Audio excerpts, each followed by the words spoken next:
নমস্কার বন্ধুরা, তোমাদের জন্যে আবার একটা নতুন রেসিপি নিয়ে এসেছি। আজকে শেখাবো মালপোয়া। একদম নরম নরম ফোলা ফোলা, একদম রসের টইটুম্বুর মালপোয়া তোমাদের সাথে শেয়ার করব। একদম দেখতে পাচ্ছ কি সুন্দর হয়েছে, যেমন ফোলা হয়েছে সেরকম নরমও হয়েছে আর রসে ভরপুর। কতটা বুঝতে পেলে যাই না, রস একদম কিন্তু হাতের সাইড দিয়ে আমার কিন্তু অনেকটা রস পড়ে গেল। এতটা দোকানে যেরকম ফোলা ফোলা এখন মালপোয়া পাওয়া যায় সেই রকম। আর জন্মাষ্টমীতেও মালপোয়া একদম মানে আইডিয়াল। চলো, মালপোয়া যদি না করলে, গোপালকে নাই দিলে, তাহলে আর কি করে হলো। এখানে দেখো, এমনি আমাদের বাড়িতে যে চায়ের কাপ থাকে সেই চায়ের কাপে 2 কাপ সুজি নিয়েছি। আর সুজির সাথে 2 কাপ আবার নেব ময়দা। এখানে আমি ফোলা মালপোয়ার রেসিপি দিচ্ছি। আর এর আগে কিন্তু আগের বছরে আমার জন্মাষ্টমীর ভিডিওদের মধ্যে আমার কিন্তু চ্যাপটা যে পাতলা মালপোয়া আছে সেই ভিডিও, মানে তার রেসিপি কিন্তু আছে। আর সেই জন্যে আমি এখন মিষ্টির দোকানে দেখবে ফোলা ফোলা বেশ নরম তুলতুলে মালপোয়াগুলো পাওয়া যায়, তাই সেই ফোলা মালপোয়ার রেসিপি কিন্তু নিয়ে এসেছি। আর পরিমাণগুলো একটু ঠিক করে বুঝে নেবে, না হলে কিন্তু মুশকিল হবে। একদম 2 কাপ সুজির সাথে 2 কাপ ময়দাটা একটু চেলে নিচ্ছি, কারণ সবসময় ময়দা বা আটা চেলে নেওয়াই ভালো। পোকা থাকতে পারে, সুজিও অবশ্যই খেয়াল করে দেখে নেবে, না হলে কিন্তু খুব মুশকিল হবে, বিশেষ করে বর্ষাকালে পোকা থাকে সেই জন্যে। চলো, এইদিকে চেলে নিয়েছি ময়দা, আর তার মধ্যে সামান্য একটু পরিমাণ লবণ লাগবে। যে কোনো মিষ্টি জিনিসে একটু সামান্য লবণ চাই, তাই অবশ্যই লবণটা দেবে। আমি কাপ বাড়িতে যে কাপ থাকে সেই কাপ অনুযায়ী তোমাদের মেপে কিন্তু দেখাচ্ছি। সব সময় তো সবার কাছে ওই মেজারিং কাপগুলো থাকে না, বা বুঝতে অসুবিধা হবে, সেই জন্যে যে কাপ থাকবে সেই কাপেরই, যে কাপ নেবে সেই কাপেরই 2 কাপ ময়দা, 2 কাপ সুজি, এইভাবে একটা পরিমাণটা গুছিয়ে নেবে। আর সেই কাপেরই দেখো আধ কাপ চিনি দিচ্ছি। এটা আমি যেহেতু রসে দেবো, সেই জন্যে চিনিটা কিন্তু আধ কাপ দিলাম। আর যদি তোমরা রসে না দাও তাহলে 1.5 কাপ মতন তোমরা চিনি দেবে, 1 কাপ আর আরও কিছুটা 1/2 কাপ চিনি দেবে। আমি যেহেতু রসে দেবো তাই আধ কাপ দিয়েছি। এবারে পুরো শুকনো উপকরণগুলো ভালো করে মিশিয়ে নিয়েছি। আর এদিকে দেখো, দুধ রেখেছি, দুধটা জাল দিয়ে রেখেছি। প্রথমে 1 কাপ দিলাম, দিয়ে হালকা করে মিশিয়ে নিচ্ছি। কাপ মেপে আস্তে আস্তে ধীরে ধীরে করবে, একদম যেভাবে দেখাচ্ছে সেইভাবে। এরপরে আবারও 1 কাপ দিলাম, দিয়ে আবারও সুন্দর করে মিশিয়ে নিচ্ছি। সুন্দর করে আস্তে আস্তে ধীরে সুস্থে পুরো জিনিসটাকে মিশিয়ে নিতে হবে ভালো করে। তারপরে আরও 1 কাপ কিন্তু আমি দুধ দেবো, মোট হচ্ছে 3 কাপ। আর এখানে যেহেতু মোটা দানার চিনিটাও গলবে, আর চিনিটা থেকেও কিন্তু রসটা বেরাবে।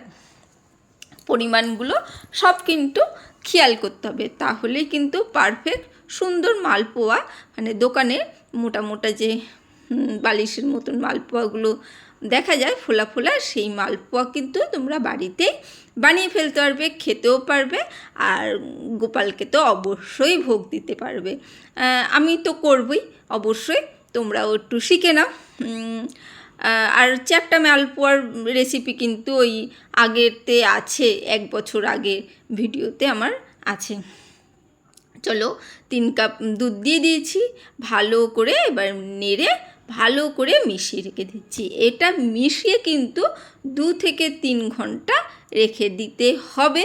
যদি সময় না থাকে 1 ঘন্টা অবশ্যই রেখে দেবে, কারণ এখানে যতক্ষণ রেখে দেবে সুজিটা ফুলে ওটা সেট হয়ে যাবে। সেই জন্যে আমি কিন্তু 3 ঘন্টা ভিজিয়ে রেখে দিয়েছিলাম, ঠিক আছে। এই জিনিসগুলো খুব ভালো করে মন দিয়ে করতে হবে।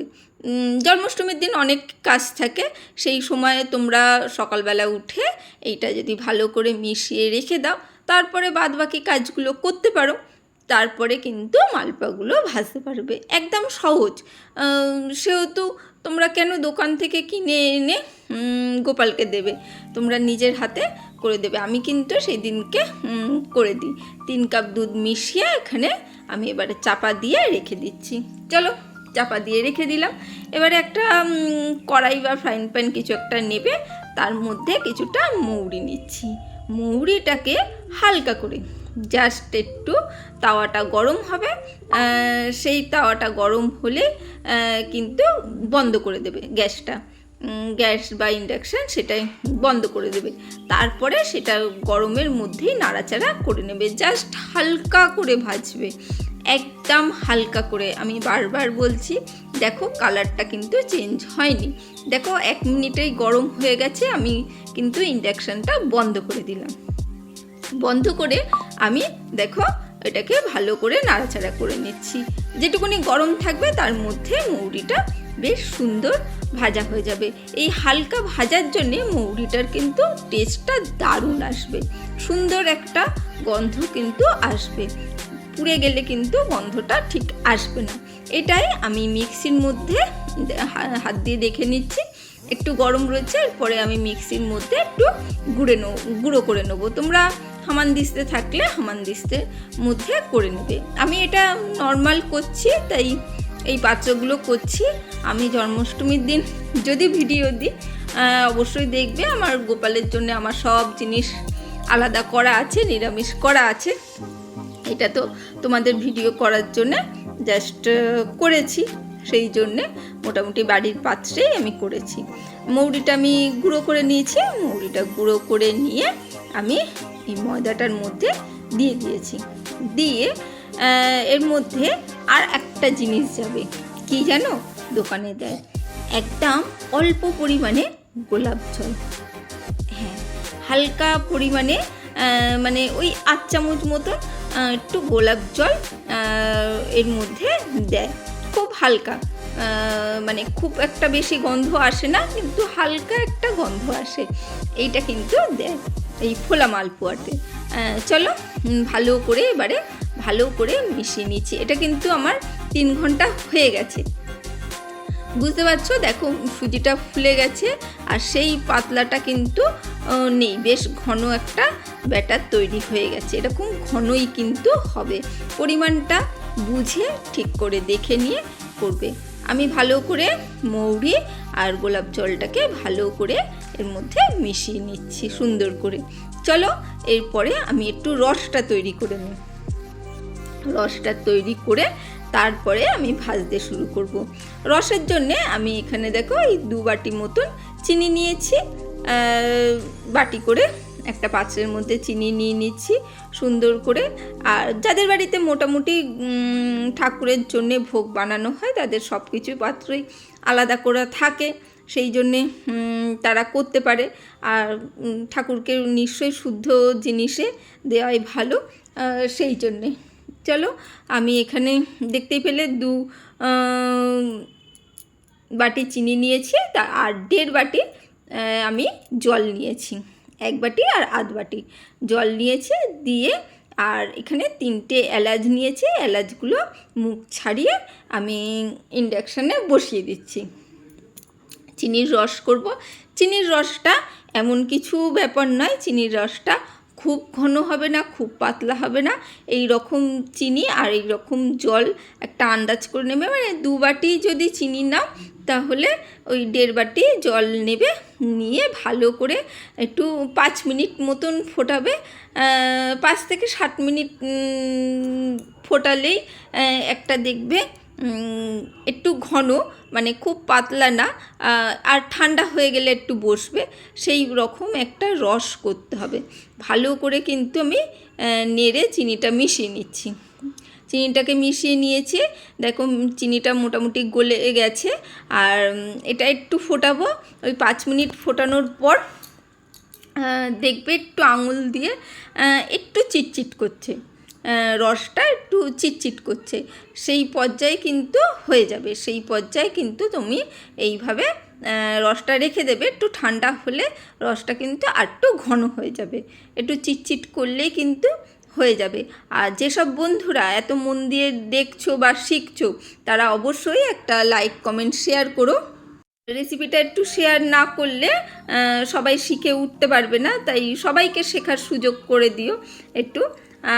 চলো, এখানে একটু ফুটছে আর এখানে আমি তেলটা নিয়ে নিচ্ছি। দেখো, কড়াইতে তেল নিয়ে নিলাম। কড়াইতে করবে, ঠিক আছে?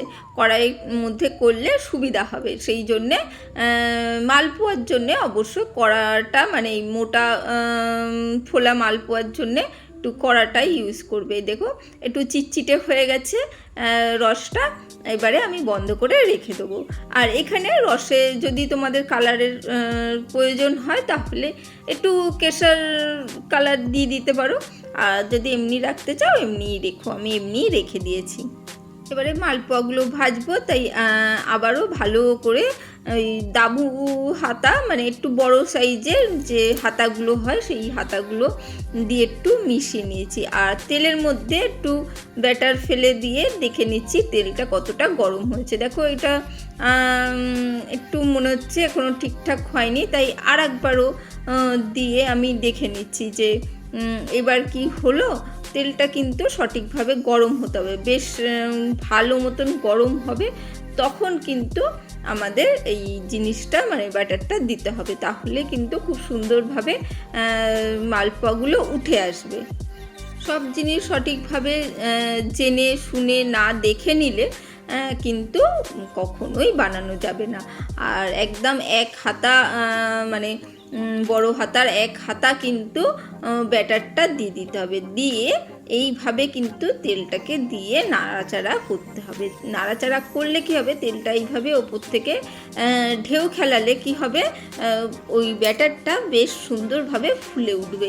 আর সুজি দেওয়া রয়েছে যেহেতু, ফুলবে তো অবশ্যই সুন্দরভাবে। প্রথমটাই দেখতেই পাচ্ছ কি সুন্দর ফুলে কিন্তু একদম বালিশের মতন হয়ে গেছে। একদম কিন্তু খুব সুন্দরভাবে কিন্তু তোমরা করে নিতে পারবে। একটু মন দিয়ে একটু ধৈর্য ধরে শিখতে হবে, আর কিছুই না। আর যে কোনো জিনিস বাড়ির মানুষকে হোক আর আমাদের ছোট্ট গোপালের জন্যে হোক, নিজের হাতে করার জিনিসটা আনন্দটাই আলাদা। আর অবশ্যই সবাই যদি ভালো বলে সেই জিনিসটা তো ভালো লাগে। চলো, আমি এখানে ভেজে এবার তুলে নিচ্ছি। তুলে এবার রসের মধ্যে আমি দিয়ে দিলাম। দেখো, রসের মধ্যে দিয়ে রেখে দিলাম। রসটা কিন্তু হালকা ঠান্ডা হয়ে গেছে, রস কিন্তু খুব একটা গরম নেই।